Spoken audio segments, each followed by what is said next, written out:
The number of people with dementia in the UK is expected to rise by 43% by 2040. So it's only right that care homes take this seriously. In this episode, I sit down with Tom and Cordelle from Dementia Friendly Barbers. We explore the future of dementia care and the necessary steps care providers need to take to support those living with dementia. We also discuss how partnering with specialist providers such as Dementia Friendly Barbers or Bailey at B Grade Fitness can help care homes stand out in their markets. Finally, I ask them for their top piece of advice when it comes to improving the quality of care for the residents within care homes.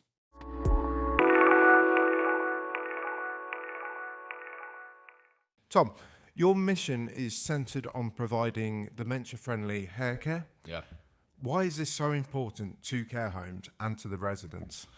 Well, basically, we set up because we realised that men were being forgotten about in care, and there is hairdressing for males, but there's not barbering, and barbering is more centred around having the mouth-to-mouth contact, having a haircut and a shave. The hairdressers don't provide shaving, whereas barbers do. They might provide shaving with a razor, but we've noticed a lot of times when we've gone in, there's been hair that's just been left a big chunk under here, where it's just grown really long. Whereas if you've got a barber, that's all going to be gone. They're going to be feeling nice and clean and looked after, essentially. Perfect. And what makes your services different from, say, a normal barber's for dementia?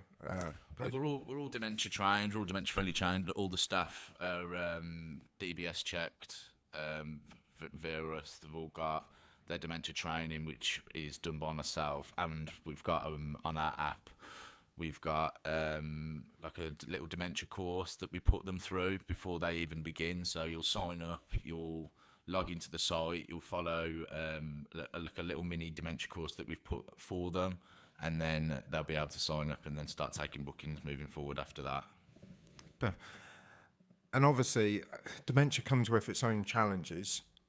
When it comes to personal grooming for males with dementia, what are some of the key challenges that people face with dementia and personal grooming? Well, I think what I've found is when we've gone into the care homes, when I first started, there was a lot of males that were living with severe dementia, where the hairdressers may have been a bit too timid to have gone in and looked after them as such, as so they'll have just trimmed them slightly. They may be a bit worried that they may react or something like that. Whereas because we've got the dementia training, we've got a different approach. I've got the tips and tricks of I've done it for 6 years to know how to deal with it, so I can let my staff know. We can go in with a bit more confidence. We can maybe trim parts of them where the hairdresser wouldn't, because they feel a bit uncomfortable doing so.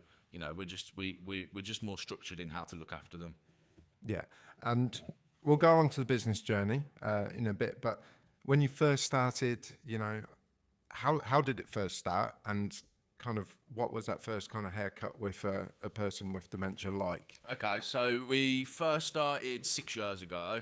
I was managing a shop in Birmingham City Centre called Barber, and we had a phone call the one day from the activities coordinator from this care home, and she just said, "We've got a National Wednesday.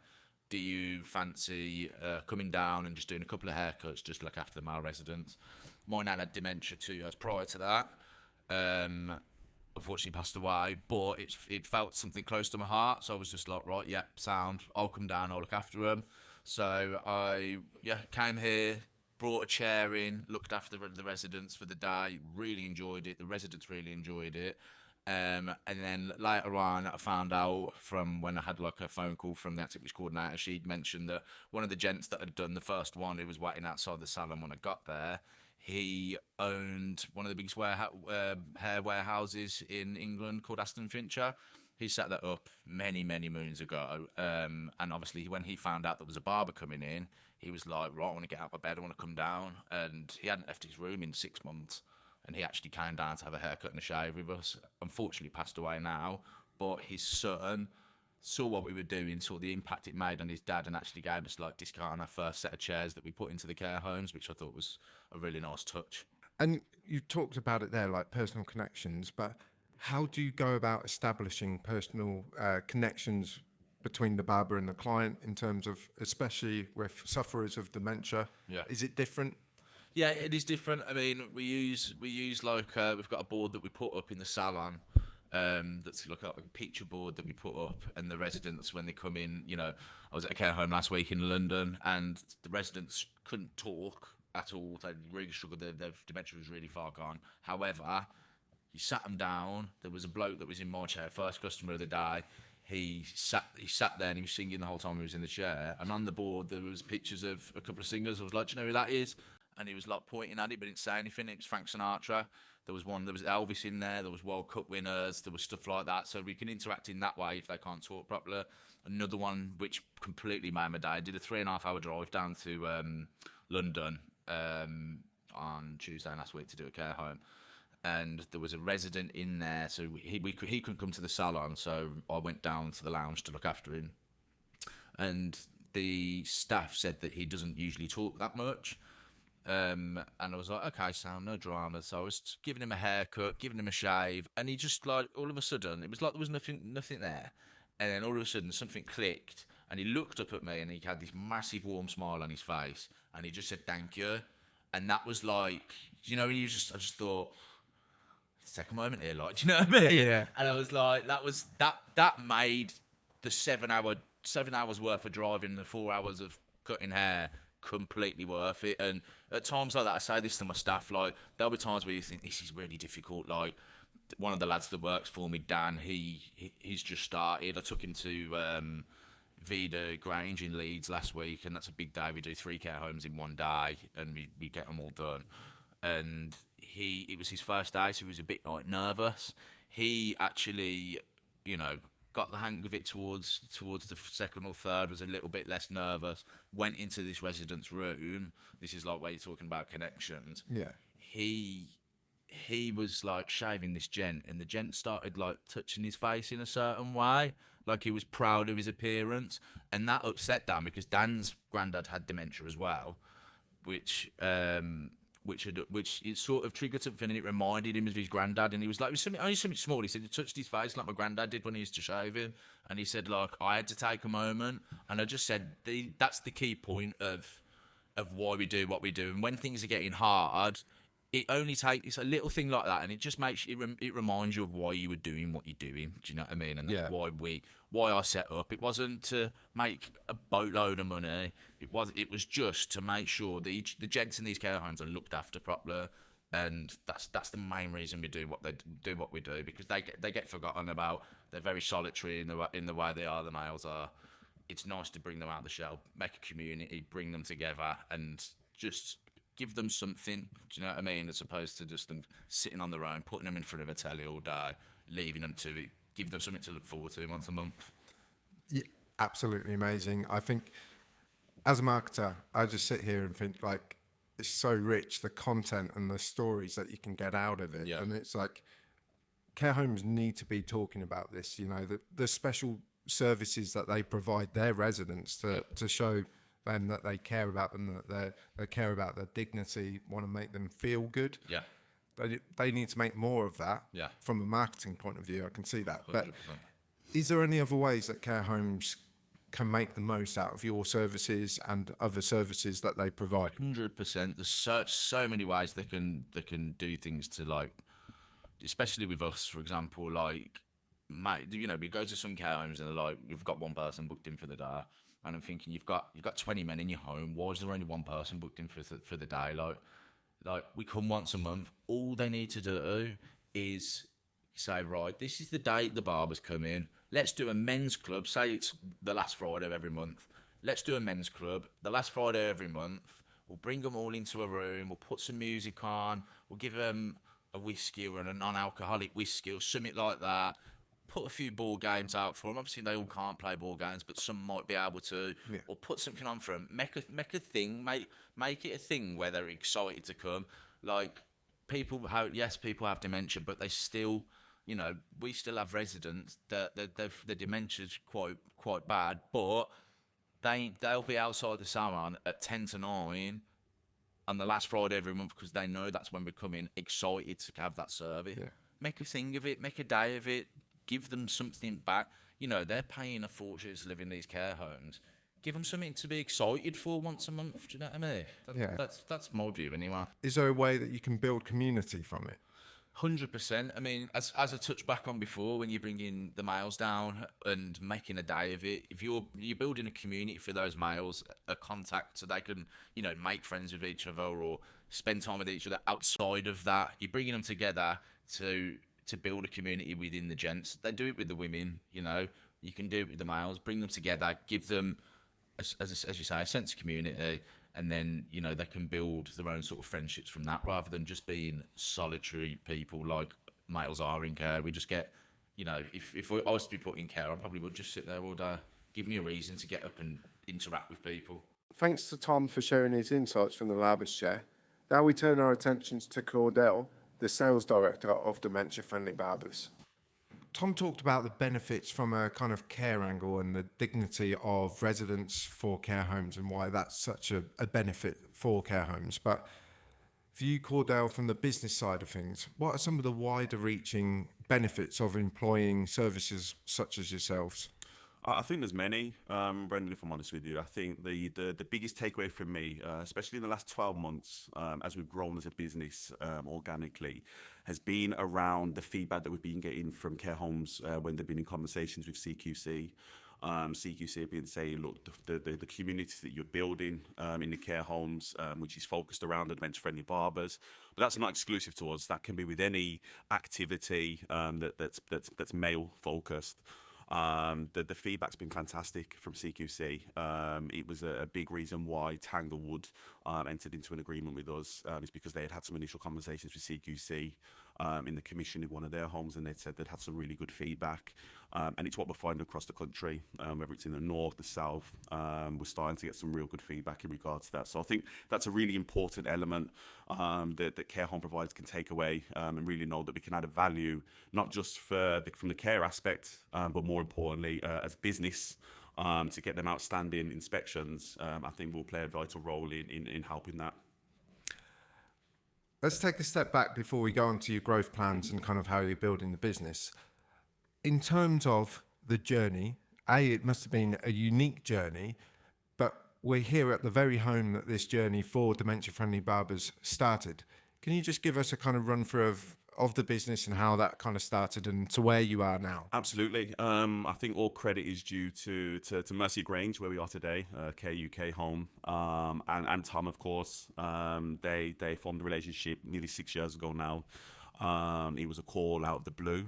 And asked the care home asked whether Tom could come in to service some of their men in regards to haircuts, etc. for men's. I think it was Men's Health Day. As a business since then, we've grown really quickly. My background was in health and social care recruitment. So I'd already had conversations with big care providers around recruitment. Tom was a barber, and so he noticed that there was maybe a market here for where men weren't being looked after in the same way that women might be in care homes in regards to salon visits, pedicures, manicures that women receive. There wasn't something there for men.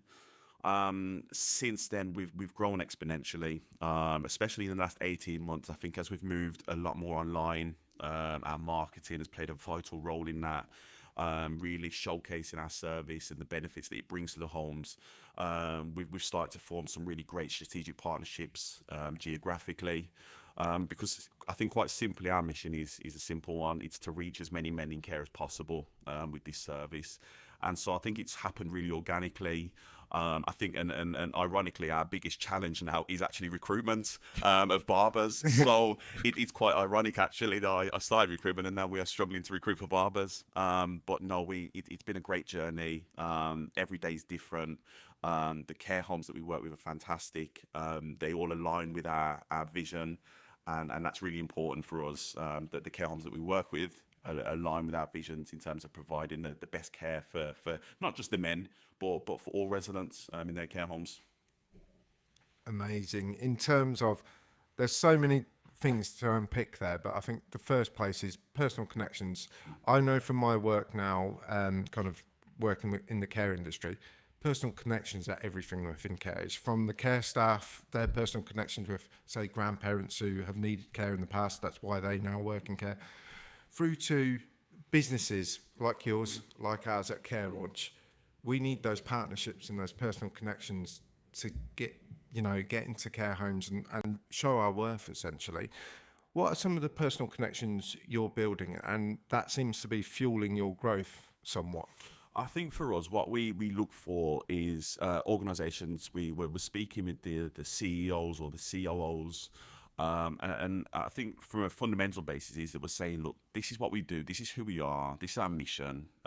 We exist to improve the lives of the gents in your care homes, which can only have a benefit. That's all we're here to do, is to provide a benefit not only to you gents but to your business. We enhance your business.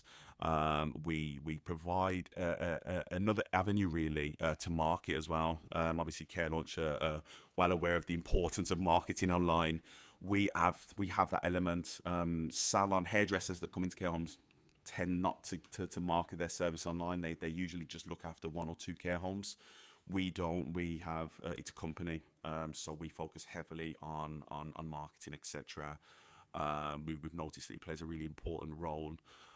So we look now to form strategic partnerships. When we first started, we was looking at reaching out to individual care homes and trying to affect change that way. Whereas now we're speaking with the COOs and saying, well, actually, how can we affect and how can we impact hundreds or thousands even of gentlemen in care at a time?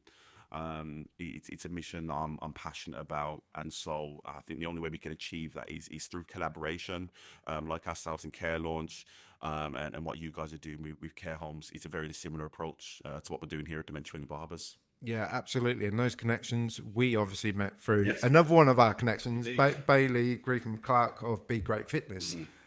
How important is kind of partnering with other supplementary services? Absolutely. What Bailey is doing is fantastic. I've had the fortune to meet Bailey on a number of occasions, obviously, and we're all interconnected. The care sector is a very small community, believe it or not. While some of these corporations are quite huge, everybody has worked in the same places, etc. And so personal connection is really important. I think collaboration is really important in the sector to enhance it. We all exist to improve the sector. And the only way we can do that is by the sharing of ideas, collaborating, and helping further each other's agendas, really, in terms of improving the homes, the marketing of those homes, and making families that are looking for care homes for their loved ones. Well, who's doing something different in the sector? Which care homes are doing something different that my parents or my grandfather, my grandmother are going to appreciate? So I think that's where we all tie in really nicely, and I think collaboration is such an important part of the care sector in order to push it forward. Yeah, and taking it back a level in terms of, at the end of the day, you provide a service, you provide a good service to these residents, and for all the reasons that Tom outlined. But how do you get your message across? Maybe just, if you don't mind, walk us through kind of like an approach. Like you recently signed a partnership with Tanglewood. Yes. Congratulations, Nathan. But how do conversations like that start, and how do they develop to a point where you become partners? I think there's a few different approaches. I come from a business development background, working in recruitment and owning recruitment companies in the past. I've focused very heavily on business development, getting on the phones, sending emails, etc. I think now life is changing and social media is evolving. LinkedIn now, I think, plays a very important part of how we connect with chief operating officers, CEOs, and the people really at the top of companies that can affect change within those companies. I'll give you an example of how, for example, the Tanglewood partnership came about was through a simple message. I commented on, I think, one of Adele, who is the operations director at Tanglewood. I commented on one of her pictures of one of her newly commissioned homes and said, we'd love to be operating in there. Can we have a conversation? Straight away, she sent me a message. She says, I think the idea of Dementia Friendly Barbers is fantastic. Let's have a conversation. It's really important that I think we use different streams and different avenues to grow businesses now. As we know, online is huge, and so I think marketing is really important. It's something we've lacked in the past in terms of how we market. We know we're providing a good service, but how do we showcase that to the world? We've been very camera shy up until very recently. Yours is actually the first podcast that we're appearing on as Dementia Friendly Barbers. So I think for us it's I suppose finding like-minded organisations that we can connect with as well. I think Adele was very much on board with the idea straight away, and so the conversations were very organic. They happened very quickly, and we took it from there. But it's a mixture of everything. In answer to your question.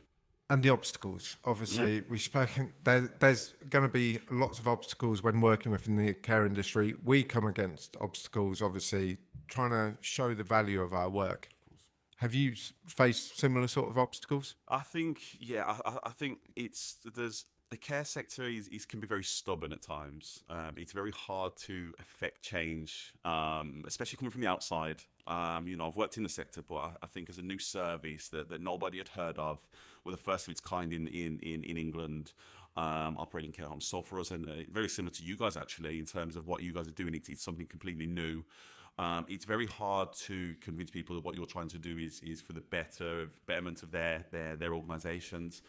I think our biggest challenge to date has been differentiating ourselves between us and hairdressers. There's a lot around budgets as well. I think care homes often, these are trying times for everybody. The purse strings are very tightly drawn at the moment. What we're trying to do is show value for money. That not only we barbers and we come in and provide a service to your gents, but we can also market your care home through our service and showing something different that your care home is doing. It's changing people's perceptions. That's our biggest challenge, I think, as a company. They say, well, we've already got a hairdresser. Why do we need a barber as well? And what I explain to them is, well, there's the number of men now in care has grown exponentially in the last few years. Tom will tell you that when he was first speaking to care homes 6 years ago, there was 4 or 5 gents per home. That number is now, I'd say, an average of the homes I'm speaking to, about 12 or 13 gents in a home. It's still a very small number in comparison to women in care, but I think it's now important that care homes start to think about, well, actually, how do we start to cater for gents in care? How do we market our services and our care homes in a way which will appeal to men and to men's families? So I think that's our biggest challenge. It's such the mindset, again, preconceptions of care and the people within it. Like, you walk into a care home, there's lots of flowers around. It's all catered. It's all catered for mostly for women. And I think you're right in what you say about getting things more catered for men and being that. Do you think that's your kind of unique? Obviously, your audience is male dominated. Obviously, how can care homes improve that kind of structure between female and male kind of like interaction? I think it's. I think Tom touched on this really well, and I think he's mentioned it a few times, and we've spoken with care homes at length about this. It's creating. I see a lot of communities built in care homes around women, and there's some great. They have knitting clubs. There's some really great communities, and care homes are doing some really great work around creating communities for the residents in their care homes, which I applaud. That's because of the rise and the change in the numbers of men in care. It's very difficult to pivot as an organisation, especially if you're a large organisation. It's very difficult to pivot quickly to cater for that quick change in numbers. So I think it's really important that care homes now start to look at creating communities for men, and that doesn't need to be based around the barbers. That's what we do.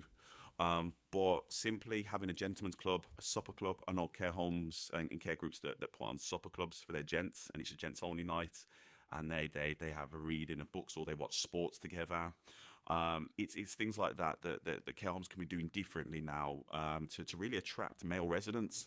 As the population, the age population rises, men are going to be living longer, and so more men are going to be entering into care homes, and so care homes need to be thinking about how do we cater for those gents, and what can we do that will make us stand out from other care groups in our area that perhaps aren't as forward thinking as us.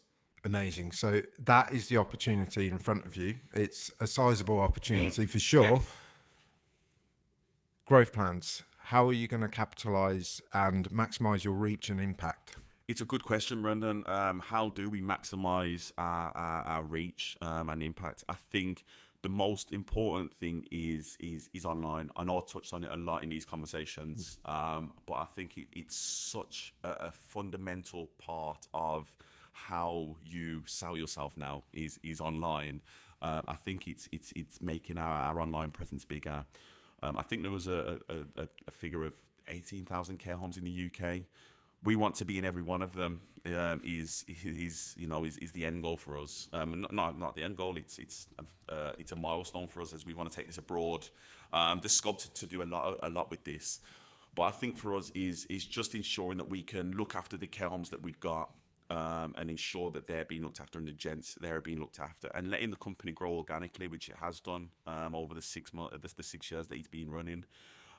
It's really important to just focus on the delivery and making sure that we're doing a great job. And I think then from there, things snowball, referrals happen, and the care sector will say that we'll see that we're achieving some really great outcomes for gents living with dementia, but not only limited to dementia, just for gents in care. To be able to get a haircut, feel great about themselves, and walk away saying, actually, do you know what? I'm looking forward to their next visit. In terms of your leads from your marketing efforts, from expanding the reach as well, are people coming to you now? Is it more inbound or is it more outbound? That's a really good question, because it's for... I came into the business 2 years ago. Obviously, Tom's a really good friend of mine, and he founded the company. And when I was brought in, he had a great number of care homes. There was still a lot to do around business development and showcasing what we do. So I lead on all elements of business development, business growth, etc. It was very much outbound. It was sleepless nights, as you will know, yeah. Brendan. It's long hours. It's trying to raise awareness. It's speaking to the CLOs. It's messaging on LinkedIn. It's messaging on Facebook. It's doing everything you can to attract interest. And it's shifted in the last 6 months. I think the foundations that I lay and that Tom lay are really now starting to pay dividends, because a lot of it now is inbound. Care homes now are seeing the value. We're having referrals. We're bringing on. We're signing pilot schemes with some of the biggest care providers in the country. This hasn't happened overnight, and there's been a lot of hard work in the background. But it's testament to what we're doing as a business and as an organisation. The benefits that we're having for gents, and the benefits that they can see as a business. That we actually, it's another marketable aspect that we can showcase to prospective residents, and also, as I touched on about the CQC, having them conversations in CQC, being impressed with what we do in the care homes. Those are added value that you won't get with a hairdresser, and we don't push hairdressers out of the business. We just say, look, we'll take care of you gents, but we also give that added value. So now a lot of it is inbound, which is fortunate. We had an inbound message from a United States company last week for California, and so you'll be flying out there. That's so me and Tom are looking at booking flights soon. Yeah. But no, I think it's that showcase. That I think that shows where we're at now as a business. That we're getting interest from overseas, etc. That won't happen for a couple of years, I should add, but.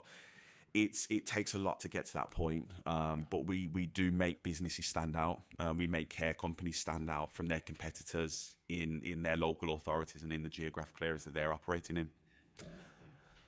Taking it to the kind of micro level here, you're sitting there with the CEO or operations director of the care home group, and they say, Cordelle, what's the value?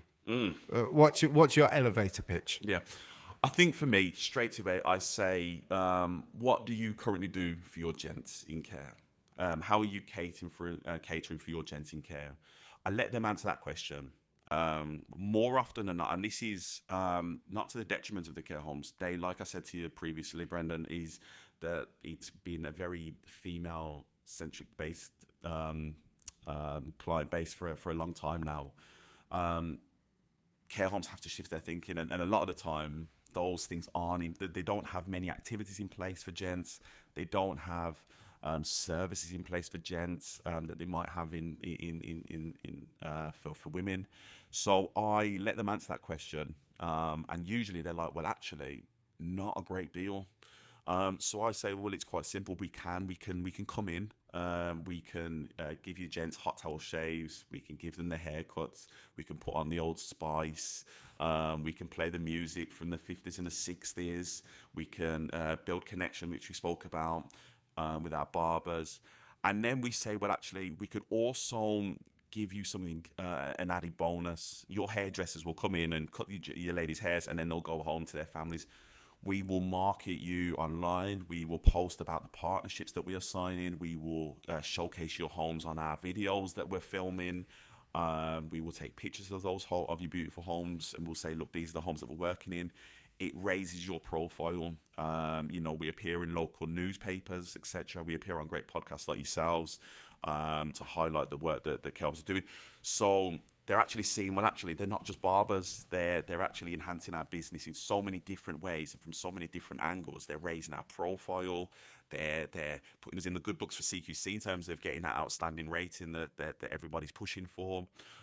And more importantly, you're looking after our gents. So that's the pitch that I'll go in with. And more often than not, we get the deal over the line. So that's sales and marketing. And you mentioned earlier as well, one of the current issues that you're facing is recruitment. Oh. So as a recruiter in the past, like, is it nice to be back in that situation? It must be a nice kind of problem to have. It is a nice problem to have. I think if you're struggling with recruitment, it means your business is growing. If me and Tom have spent many sleepless nights on the phone saying, right, we've just brought on 15 new care homes down in the southeast. How do we service them now? Because all our barbers are based in the north and the Midlands. So we're like, right, we need to pivot a little bit here. And so for us, it's a great. For me personally, I left recruitment because I no longer want to be in recruitment. But as a business, as a business owner and a business partner, I think it's a great position to be in. It means that your business is doing well. It means you're getting new clients on, and new clients means you're looking after more gents in care and you're doing great things. So it's a good problem to have, but I think it's a challenge faced by everyone operating in the care sector.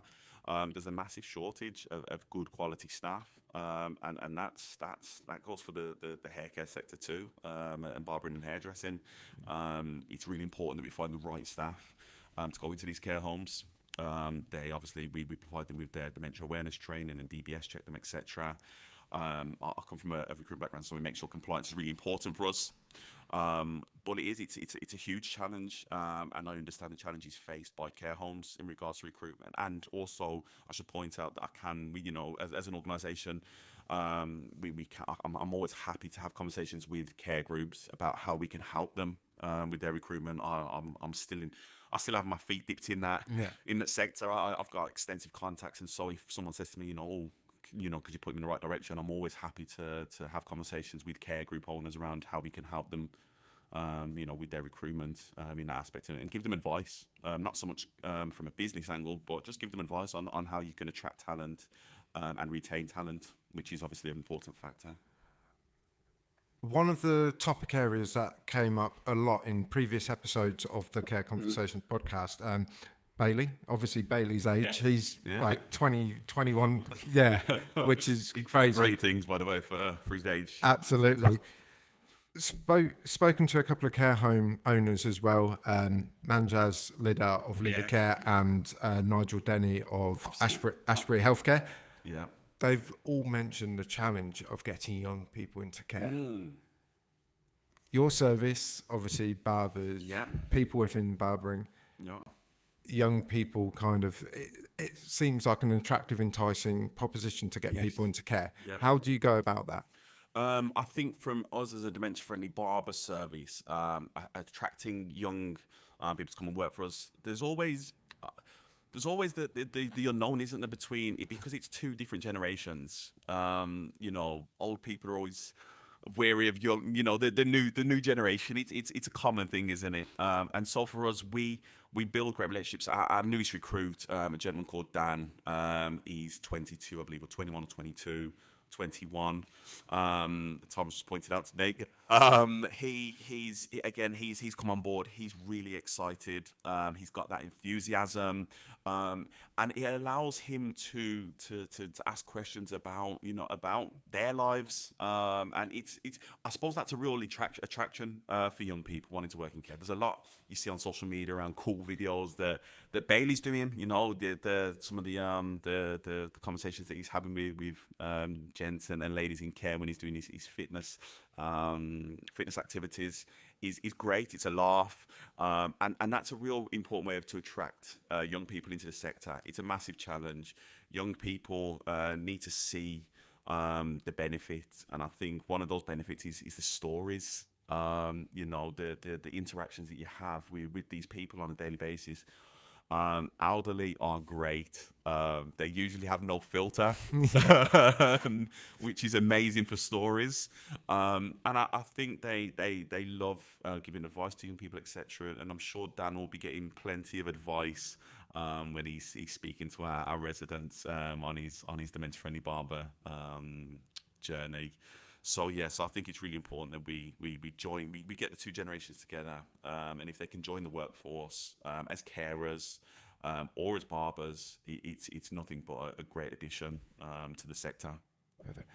Before we wrap up, is there anything else that you want to say about the business, about growth, anything like that? I think it's a big thank you, first of all, to Mercy Grange, where we are today, Brendan.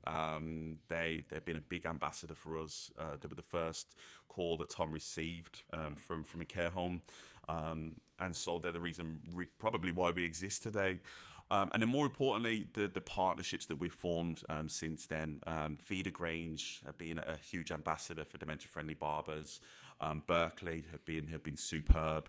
And more importantly now, more recently, Tanglewood Care Homes, just for the passion and for the belief. And the excitement that's building in terms of the launch of that partnership happening on the 31st of October. We're really appreciative of everybody that takes us on, that allows us to extend our reach to gents in care, because that is our mission, is to reach as many men in care as possible. So thank you to all care homes that allow us to do that on a monthly basis. Perfect. Final question. How did you and Tom meet? And with this story, okay. Does he still cut your hair? Oh, it's a good question. It's a good question, Brendan. How did me and Tom meet? He wasn't on Tinder. No, I was living in London at the time, and I came back. My family live in Birmingham. I was passing through the Birmingham Bull Ring. This was maybe 7 or 8 years ago, and I just thought, gosh, I need to stop and get a haircut. He sat me down and right. So we sat down.